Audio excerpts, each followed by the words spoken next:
ఫోటోలు కొట్టు అక్కడ దాకా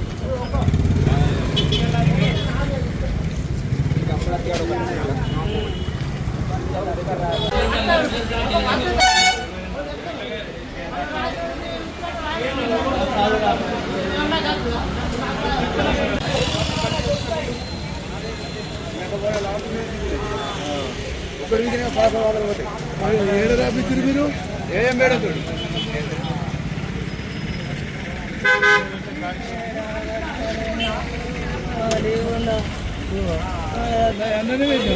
కవర్లేమని 80 బస్తాలు 100 మంది ఇక్కడ ఉన్నారు. బండి తీసుకుని రమ్మని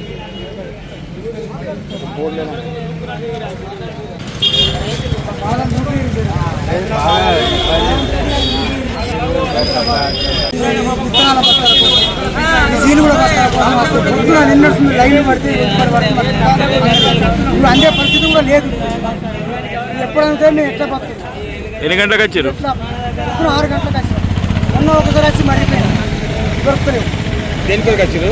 జీలుగోళ్ళు బస్తాలు, జనువులు బస్తాలు ఎవరు ఇస్తున్నారు. మరి కన్నా వచ్చి పొద్దున 6 గంటలకు లైన్ కట్టి 6 గంటల నుంచి లైన్ వచ్చినాం సార్. మాకు అన్నం లేదు, ఏమి లేదు. ఈ ప్రభుత్వం ఏం చేస్తుంది? మేము ఎండలో చస్తున్నాం. మేము మిమ్మల్ని గెలిపించుకున్నాం, ఏదో మంచి చేస్తారని మేము అనుకున్నాం. కానీ అట్లయింది. ఇప్పుడు ఈ మందు బస్తాలకు, ఈ జీలుగు బస్తాలకు మేము నెరవేడు అవుతుంది. మాకు అన్నం లేదు, ఏం లేదు. రైతులందరం బండియం ఇక వండియం, ఇక మీకు ఓట్ వేయం. ఇక అయిపోయింది, వీడికే సమాప్తం. మమ్మల్ని గిద్ద గోస వచ్చుకుంటున్నారు. గతంలో ఏఈఓ సంతకం కొత్తగా జీలుగు బస్తాల కోసం ఏఈఓ సంతకం అనేది ఫస్ట్ టైం. ఇప్పుడు మాత్రం ఇంతవరకు పచ్చిరొట్ట కోసం ఏఈఓ సంతకం అనేది మాత్రం ఫస్ట్ ఇప్పుడైతే నడుతుంది. గతంలో ఎట్లుండే? గతంలో మాత్రం ఎప్పుడు లేదు సార్. పేపర్ ఇస్తే జీలుగులు ఇస్తారు. ఇవి ఇప్పుడు ఏఈఓ సంతకం అంటే ఏఈఓ ఎక్కడ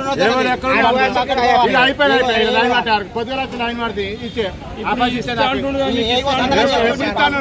ఎప్పుడు ఇస్తాను రైతులు అర్థం రావింగ్ కత్తనే అద్దు వాళ్ళకు అట్టలకి ఎక్కడ ఉన్నారా? కొత్త సిటీ